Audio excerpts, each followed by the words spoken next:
Hi guys, मैं हूं गुड्डू। स्वागत करता हूं आपका आपके चैनल सगुन गुरुकुल एकेडमी पर। आज जो बात करेंगे भाइयों, बात करेंगे हम the gas S law, gas के नियम। अब गैस के नियम जो डिपेंड करते हैं वो डिपेंड करते हैं किस पे? Volume, number of moles, temperature and pressure. जो आपका गैस है, गैस के जो लॉ हैं, ठीक है, वो किसके ऊपर डिपेंड करेंगे? वो डिपेंड करेंगे volume, number of moles, temperature and P for pressure. अर्थात ये कह सकते हैं आयतन होगा, मोलों की संख्या होगी, टेम्परेचर तापमान होगा, प्रेशर जो उस पर दाब है उसके ऊपर बात करेंगे। इन चारों कमांड्स को लेते हुए, इन चारों टॉपिक को लेते हुए अलग अलग वैज्ञानिक ने अलग अलग टाइम पे अपनी सोच बताई कि हाँ ऐसा हो सकता है और ऐसा हो नहीं सकता, ऐसा होता है। ठीक है, तो जिसमें सबसे पहला वैज्ञानिक का नाम क्या था? सबसे पहला नाम वैज्ञानिक का नाम था बॉयल। ठीक, क्या नाम था? बॉयल। और सबसे पहला नियम ही जो बना था उसका नाम था बॉयल का नियम। ठीक है, किसका नियम? बॉयल का नियम। अब ये जो बॉयल का नियम आया, बॉयल के नियम में क्या हुआ था, आइए उस बात को डिस्कस करते हैं। और उससे पहले मैं आपको बताना चाहता हूं कि अगर आप मेरे चैनल पर नए हैं तो मेरे चैनल को सब्सक्राइब कर लें और बेल आइकन को प्रेस कर लें। UP and CBSE board, UP and CBSE board दोनों के लिए इम्पोर्टेंट सेशन होने वाला है। और जो भी और बोर्ड हैं, जैसे छत्तीसगढ़ बोर्ड है, राजस्थान बोर्ड है, हरियाणा बोर्ड है, उत्तराखंड बोर्ड है, सभी बोर्ड में आने वाले ये क्वेश्चंस हैं। ठीक है, इसके बाद में इसके डिपेंड कुछ न्यूमेरिकल्स को भी हम देखेंगे। तो आइए शुरू करते हैं आज का इंपॉर्टेंट सा सेशन। हाँ तो मेरे भाइयों, सबसे पहला जो आपका लॉ हो जाता है उसका नाम है बॉयल्स लॉ। ठीक है, बॉयल्स लॉ ने क्या कहा था? बॉयल्स लॉ ने जो कहा था उसकी डेफिनेशन आपकी स्क्रीन पर आ रही है। पहला पॉइंट जो होता है बॉयल्स लॉ का, तो देखिए डेफिनेशन क्या कहती है। और ये जो बॉयल्स लॉ है, ये जो दिया था वो कब दिया था? 1662 में। किस में दिया था? 1662 में। तो सबसे पहले इसकी डेफिनेशन देख लेते हैं 1662 में। ठीक है, the volume of a content, volume of a gas at constant temperature is inversely proportional to the pressure. कि जो आपका प्रेशर, जो प्रेशर है और जो वॉल्यूम है, यहां पे कांस्टेंट दिखाया गया है कुछ को। जैसे जो इसका वॉल्यूम होगा, बॉयल साहब ने कहा गैस का जो वॉल्यूम होगा वो प्रेशर के क्या होगा मेरे भाइयों? इन्वर्सली प्रोपोर्शनल होगा। क्या होगा? इन्वर्सली प्रोपोर्शनल होगा। अब जब भी हम ये इन्वर्सली का चिन्ह, जो साइन जो हटाते हैं, तो उस टाइम पे क्या आता है? इजिकल टू का चिन्ह आता है। और इजिकल टू का चिन्ह लगाने के बाद में क्या आता है? यहाँ पे कांस्टेंट आता है और वो कांस्टेंट क्या होता है? K1/P। बॉयल साहब ने कहा कि जो गैस का आयतन होगा वो प्रेशर के क्या होगा? इन्वर्सली प्रोपोर्शनल होगा। अगर आप प्रेशर को बढ़ाओगे तो वॉल्यूम कम होगा और वॉल्यूम को बढ़ाओगे तो प्रेशर कम होगा, ऐसे। ठीक है, अब जब हमने यहां से ये जो प्रोपोर्शनल का जो चिन्ह है वो हटाया, साइन हटाया, उसके बाद में एक कांस्टेंट आया K। अब K कांस्टेंट आने के बाद हम ये कह सकते हैं ना कि K/P हो सकता है। ठीक, जब K/P हो गया, पूरा लिख लेते हैं, चलिए। V = K/P हो गया। ठीक, अब अगर मुझे K काउंट करना होगा तो मैं क्या कहूंगा? VP। मैं क्या कहूंगा? VP कहूंगा ना। ठीक है, अब देखिए, अब समझते हैं कि जो प्रेशर है, जो आपका प्रेशर है, वो प्रेशर आपका इन्वर्सली प्रोपोर्शनल होता है। किसके प्रोपोर्शनल होता है भाई साहब? आपके वॉल्यूम के। अब जब ये वॉल्यूम के प्रोपोर्शनल है तो उस टाइम पे हम क्या करते हैं कि मैं लेता हूं दो पिस्टन, मैंने क्या लिया? 2 सिलेंडर लिए। ठीक है सर, 2 सिलेंडर लिए। ठीक, अब दोनों सिलेंडर में मैंने लगाया हुआ है यहां पे एक, जब मेरा वॉल्यूम है, वॉल्यूम इन्वर्सली प्रोपोर्शनल बनवाए P प्रेशर के, तो मेरे पास में जो सिलेंडर है उस सिलेंडर में मैंने लगाया हुआ क्या? एक पिस्टन। अब पिस्टन क्या कर रहा है यहां पे? जब पिस्टन ने इधर प्रेशर लगाना शुरू किया, मैं इसको P1 कह सकता हूं। जैसे ही पिस्टन से प्रेशर लगेगा तो क्या कहता है? प्रेशर है आपका इन्वर्सली प्रोपोर्शनल है, V के वॉल्यूम के इन्वर्सली प्रोपोर्शनल है। तो जैसे आपका प्रेशर बढ़ेगा, अगर प्रेशर लगाया तो प्रेशर लगाने पे वॉल्यूम क्या हुआ मेरा? V1। और दूसरे सिलेंडर में क्या हुआ, दूसरे सिलेंडर में जैसे प्रेशर लगाया, जैसे भैया प्रेशर लग रहा है, ये इस पे क्या लगा दिया मैंने, पिस्टन लगा दिया। अब ये जो प्रेशर लग रहा है ये कौन सा प्रेशर है, P2। भाई यहां पे P1 प्रेशर था तो P1 प्रेशर में P1 वॉल्यूम था। अब P2 प्रेशर लगा, P2 प्रेशर में क्या हुआ मेरा, B2 वॉल्यूम हो गया। क्या हो गया भाई, देखिए यहां पे प्रेशर कम है, ऐसे रिलेशन बना सकते हैं कि P1 कम है किसकी तुलना में, इसके कंपैरिजन में, क्योंकि यहां पे प्रेशर ज्यादा है तभी तो वॉल्यूम कम हो रहा है। देखो यहां पे वॉल्यूम ज्यादा है, यहां पे कम है, तो P1 छोटा है, P1 कम है, प्रेशर जो कम है किससे, P2 की तुलना में, ठीक है, P2 के कंपैरिजन में यहां पे P2 ज्यादा है। अब P2 ज्यादा है तो P1 और P1 नहीं, B1 और B2 में क्या रिलेशन होगा भाई, P2 ज्यादा होगा तो B2 कैसा होगा, कम होगा, यही तो है V इनडायरेक्टली प्रोपोर्शनल 1/P। जो आपका वॉल्यूम है, अगर वॉल्यूम बढ़ेगा तो प्रेशर क्या होगा, कम होगा। अब देखिए यहां पे प्रेशर कम था, यहां पे प्रेशर कम है, रिलेशन देख लो, ठीक है, तो वॉल्यूम ज्यादा है, और जहां पे प्रेशर ज्यादा है तो वहां पे क्या है, वॉल्यूम कम है। ये रिलेशन हम कह सकते हैं इनको, ठीक है। अब आ जाते हैं भाई साहब सेकंड बात पे। सेकंड बात पे जो हमने इक्वेशन नंबर फर्स्ट बनाई है, K is equal to VP, K is equal to VP, तो हम ये कह सकते हैं ना, यहां पे एक बात हम कह सकते हैं कि K कांस्टेंट है, K कांस्टेंट है, गैस कांस्टेंट है, तो K is equal to V1 और P1। भाई पहले वाले जो सिलेंडर है, पहले वाले सिलेंडर के लिए क्या होगा, V1 और P1, और वहीं पे सेकंड में क्या रहेगा, इसको इक्वेशन नंबर सेकंड बना दो, और यहां पे इसका इक्वेशन अगर बनाने लगे तो यहां पे भी K कांस्टेंट है, तो यहां पे P2 V2 और P2, ठीक। भाई दूसरे वाले सिलेंडर के लिए क्या रहेगा, यहां पे प्रेशर ज्यादा हो रहा है तो यहां पे वॉल्यूम कैसा है, कम है, तो भाई P2 पे V2 क्या रहेगा, आपका वॉल्यूम रहेगा, ठीक है।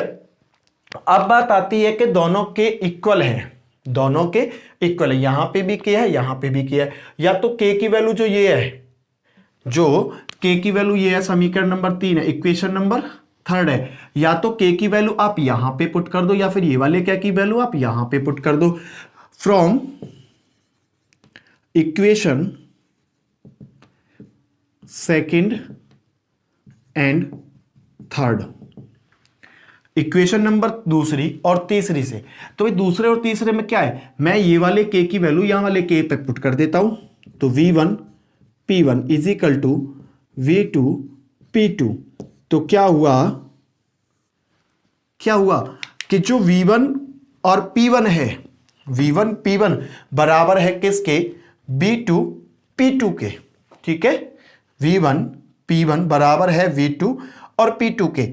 अब P2 में इसमें कुछ फॉर्मूला बन जाते हैं, ठीक है, वो फॉर्मूले में बता देता हूं। अगर मुझे V1 काउंट करना है तो मैं क्या करूंगा भाई, V1 के साथ में ये गुणा में इधर किस में हो जाएगा, भाग में, तो V2 P2 वाय P1। अब ऐसे ही मुझे अगर P1 काउंट करना है तो इधर गुणा में इधर किस में हो जाएगा, भाग में, B2 P2 बाय B2। अब ऐसे ही मुझे अगर यहां पे काउंट करना है, ठीक है, अगर मुझे V2 काउंट करना है तो V2 काउंट करने के लिए क्या करूंगा, B1 P1 बाय P2, और अगर मैं यहां पे B हो गया, अब अगर मैं यहां पे P2 काउंट करना है, मुझे दूसरा वाला प्रेशर काउंट करना है, तो मैं क्या करूंगा, B1 bye P1 bye P2 है ना, तो ये नीचे हो गया B2। ये इसके 4 फॉर्मूला हो जाते हैं भाइयों, क्या हो जाते हैं, ये 4 फॉर्मूला हो जाते हैं, जो कि आपके न्यूमेरिकल में आपके लिए बहुत ज्यादा मददगार होंगे, हेल्पफुल होंगे। तो ये किसने कहा था, ये किसने कहा था, ये आपके बॉयल्स ने कहा था। बॉयल्स ने क्या कहा था कि जब मेरे गैस का वॉल्यूम बढ़ेगा तो उसका प्रेशर कम होगा, और प्रेशर ज्यादा होगा तो वॉल्यूम कम होगा। ये थे आपके पहले वैज्ञानिक। इसके बाद में दूसरे सेकंड नंबर पे जो वैज्ञानिक, मेरे भाइयों अब जो शुरू करते हैं उसका नाम है चार्ल्स लॉ। क्या नाम है उसका, चार्ल्स लॉ। और चार्ल्स लॉ साहब ने ये जो नियम है, ये जो लॉ है, ये कब दिया था? ये दिया था आपका 1787 में, 1787 में ये लॉ दिया था। तो सबसे पहले पढ़ते हैं लॉ को, फिर उसके बाद में उसको समझते हैं। तो देखिए लॉ क्या कहता है। लॉ था इन 1787 the French scientist J Charles at constant pressure the volume of A given mass of a gas is directly proportional it's absolute temperature. जो एब्सोल्यूट टेम्परेचर होता है वो क्या होता है? देखिए यहाँ पे पहले टेम्परेचर की बात हुई, टेम्परेचर को देख लेते। एक होता है टी और एक होता है आपका टी, दोनों ही टेम्परेचर में आते हैं। अब ये दोनों ही टेम्परेचर में आते, तो ये आते कैसे कैसे हैं? जो आपका कैपिटल टी होता है, कैपिटल टी किस में काउंट किया जाता है? केल्विन में। और जो स्मॉल टी होता है वो किस में काउंट किया जाता है? सेल्सियस में, डिग्री सेल्सियस। पहली बात। दूसरी बात, अगर मुझे टी निकालना है, केल्विन निकालना है, तो केल्विन के लिए मैं क्या करता हूं भाई? मुझे अगर केल्विन फाइंड आउट करना है तो मैं क्या कहूंगा कि केल्विन निकालने के लिए होता है टी प्लस 273.15। जो आपका डिग्री सेल्सियस है, डिग्री सेल्सियस जो भी आपने डिग्री सेल्सियस दे रखा है उसमें ऐड करते हो आप 273.15 के, 15 नहीं बोलेंगे, 15 के, तब आपको क्या मिलता है? केल्विन मिलता है। ठीक है, याद रखना ये बात, क्योंकि क्वेश्चन में आपको दिया जाएगा कि के फॉर टी, कैपिटल टी भी दे सकता है, स्मॉल टी भी दे सकता है। स्मॉल टी अगर दे रखा तो आपने क्या रहेगा? वो डिग्री सेल्सियस है। और अगर आपको टी कैपिटल टी देता है तो वो क्या है मेरे भाइयों? वो आपका हो जाता है केल्विन में टेम्परेचर। ठीक है, तो चलिए चलते हैं अब और करते हैं भैया थोड़ा सा इसकी बात।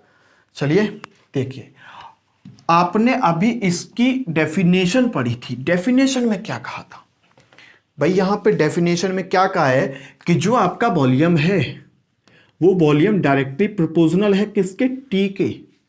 अगर टेम्परेचर बढ़ेगा तो वॉल्यूम क्या होगा? वो भी बढ़ेगा। भाई टेम्परेचर बढ़ेगा तो वॉल्यूम बढ़ेगा।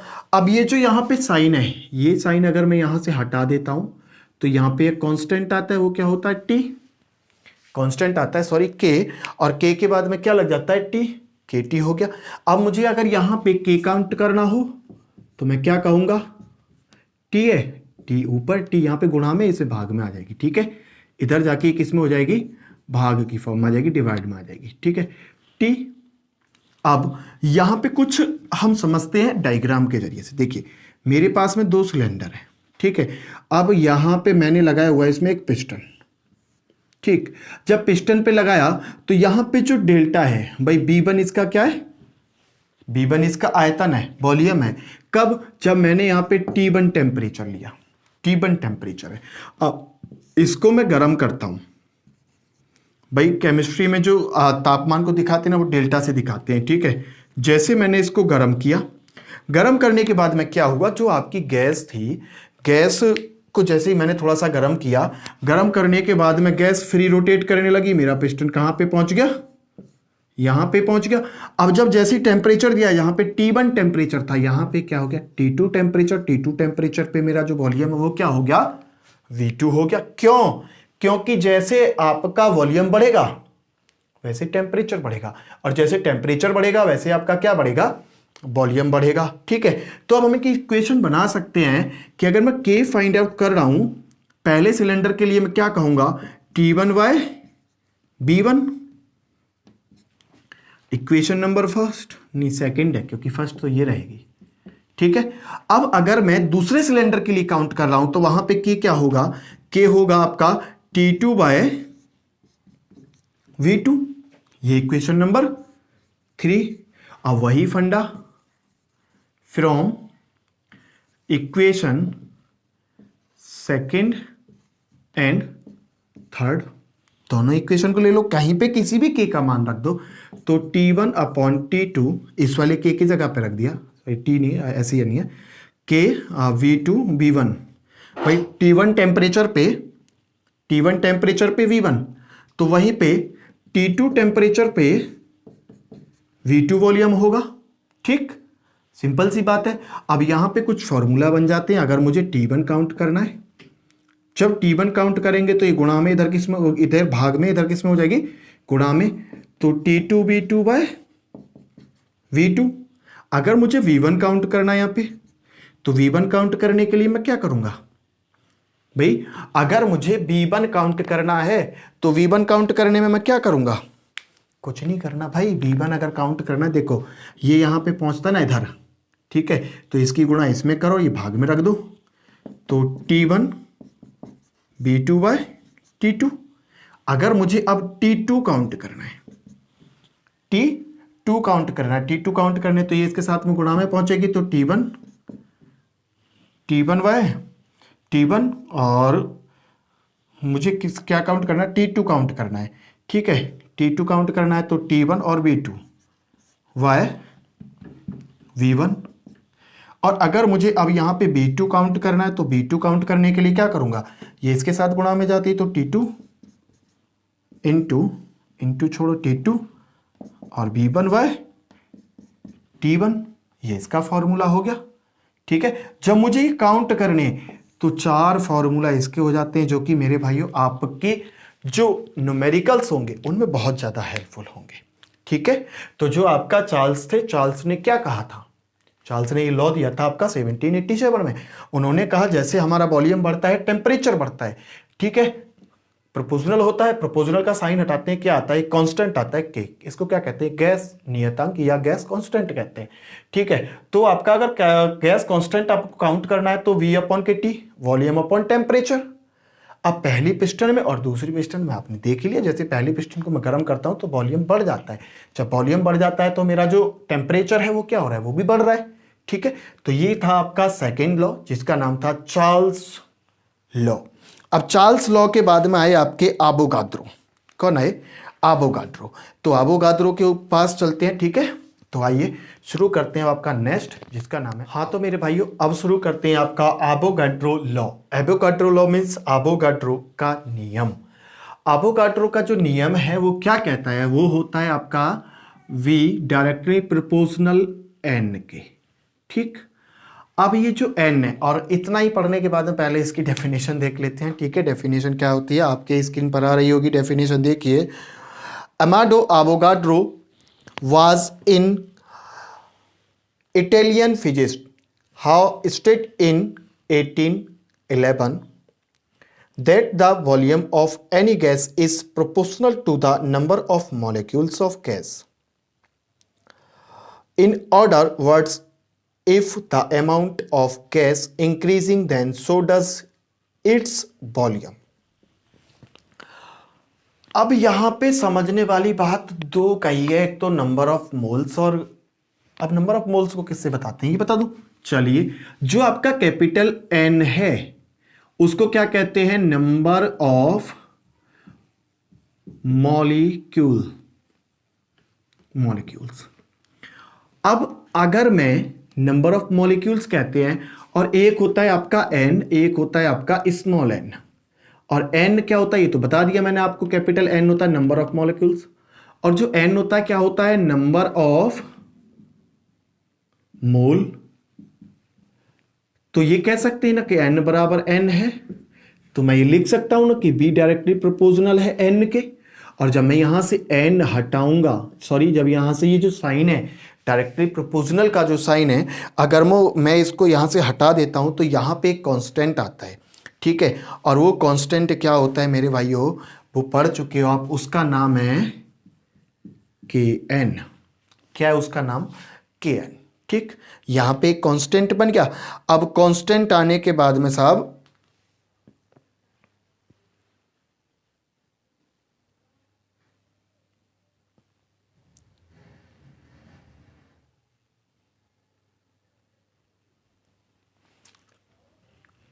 हाँ जी, तो B is equal to Kn।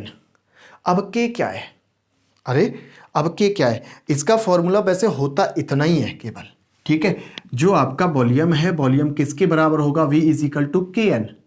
K for क्या है, गैस कांस्टेंट, B फॉर क्या है, वॉल्यूम, N फॉर क्या है यहाँ पे, नंबर ऑफ मोल्स। अगर आप इतना करके आओगे तो इतने में ही आपको क्या मिल जाएंगे, अच्छे खासे नंबर मिल जाएंगे। अब उसके बाद में जो फाइंड करनी है उसका नाम है आदर्श। आदर्श। आदर्श क्या है? आदर्श गैस समीकरण, आदर्श गैस समीकरण। और आदर्श गैस समीकरण को क्या कहते हैं मेरे भाइयों? उसको कहते हैं IDEAL, ideal gas equation. Ideal gas equation, ideal gas equation जो होती है वो आपकी जो तीनों समीकरण जो पढ़ी अभी तक, एक ये और ले लो, फर्स्ट में ही काम खत्म हो जाता है इसका तो, ठीक है। अब तीनों इक्वेशन पढ़ी आपने। सबसे पहले बॉयल्स की पढ़ी, वो क्या कहता है? बी डायरेक्टली इनडायरेक्टली प्रोपोर्शनल होता है किसके? पी के, नंबर फर्स्ट। सेकंड में क्या होता है? डायरेक्टली प्रोपोर्शनल होता है किसके? टेम्परेचर के, सेकंड। और जो थर्ड होती है, थर्ड में क्या होता है? ये रही ना थर्ड, वी डायरेक्टली प्रोपोर्शनल होती है एन के, ये हो गई 3, ठीक। From equation number first, second and third, तीनों रिएक्शन से अब तीनों रिएक्शन को जोड़ेंगे, ठीक है। जब तीनों को देखेंगे तो क्या होता है? देखो, B volume, V volume, V volume. Volume यहां पे सभी का सेम है, तो हम ये कह सकते हैं ना कि वी डायरेक्टली प्रोपोर्शनल है 1/P into T for temperature into N for moles. अब यहां पे अगर मैं ये जो साइन है, ये जो साइन है इसको हटाता हूं तो क्या आता है? V is equal to R, R तो इसके पास में आर हो गया ना, R N T Y P, R N T Y P. R क्या यहाँ पे? गैस कांस्टेंट हो जाता है, ठीक है, गैस कांस्टेंट हो जाता है। और गैस कांस्टेंट होने के बाद में आपका क्या बन जाता है? V is equal to R N T Y P, ठीक। इतना समझ में आया? अब इतना समझने के बाद में जो आपका n है, n क्या है यहाँ पे? n मान लो कांस्टेंट, n बराबर क्या है? कांस्टेंट मतलब कि नियतांक। ये क्या एक नियतांक है। अगर मैं इसको नियतांक मानता हूं, r भी यहां पे एक नियतांक है, और मैं यहां पे बदलता हूं किसको? P1 को। किस किस को बदलेंगे भाई? P1, V1, T1 को बदलते हैं किस में? P2, V2 और T2 में। जब हम इन तीनों को बदलते हैं तो क्या निकल के आता है भाइयों? ये निकल के आता है P1 V1 Y T1 is equal to, भाई देख लो आप, ठीक है, आप देख लो ना। अगर इसको सिंपली करोगे ना तो ऐसा ही पहुंचेगा, वरना अगर करके दिखा देते हैं। लीजिए देखो, ये P है, इसके साथ में गुणा में हो जाएगा, ठीक है। किसके साथ में गुणा में हो जाएगा? इसके साथ में। आर एन निकालने तो आर एन फाइंड करना है। आर एन फाइंड करने के लिए क्या हो जाएगा? BP upon T, temperature. तो उसी बात को मैंने कहा आपसे, B1 P1 अपॉन T1, उसके बाद में P2 V2 बाय T2। एक और फॉर्मूला आपके सामने आ गया, ठीक है। क्या आ गया? एक और फॉर्मूला आपके सामने हो गया, जो किसका होता है? ये होता है आपका आइडियल गैस इक्वेशन। क्या होता है? Ideal gas equation. अब आइडियल गैस इक्वेशन की डेफिनेशन मैंने नहीं कराई थी, तो वो डेफिनेशन आपकी स्क्रीन पर आ रही है। देखिए क्या कहती है, देखिए सर क्या कहती है? The 3 laws which we have learn till now can be combined together in a single equation which is the known as ideal gas equation. जहां पे हम तीनों समीकरण, जो तीनों इक्वेशन लिया, उन तीनों इक्वेशन को जो हम साथ में लाते हैं, और साथ में लाने के बाद में जो एक इक्वेशन बनती है उसको क्या कहते हैं? आइडियल गैस कहते हैं। तो मेरे भाइयों, ये था आज का आपका छोटा सा टॉपिक, जिसका नाम है गैसेस लॉ, गैस के नियम। गैस के नियम में मैंने आपको यहाँ पे 3 नियम कवर कराए, जिसमें पहला नियम क्या था? पहला नियम किसका था? पहला नियम हो जाता है आपका बॉयल्स लॉ, दूसरा आपका हो जाता है चार्ल्स लॉ, और तीसरा हो जाता है एवोगाड्रो लॉ, और चौथा हो जाता है आपका आदर्श गैस समीकरण, अर्थात आदर्श गैस, आइडियल गैस इक्वेशन, ठीक है। सो गाइस, वीडियो कैसी लगी कमेंट बॉक्स में जरूर बताइएगा, और वीडियो को पूरा देखिएगा तभी मजा आता है। सो गाइस, मिलते हैं नेक्स्ट वीडियो। जब तक के लिए नमस्कार, धन्यवाद।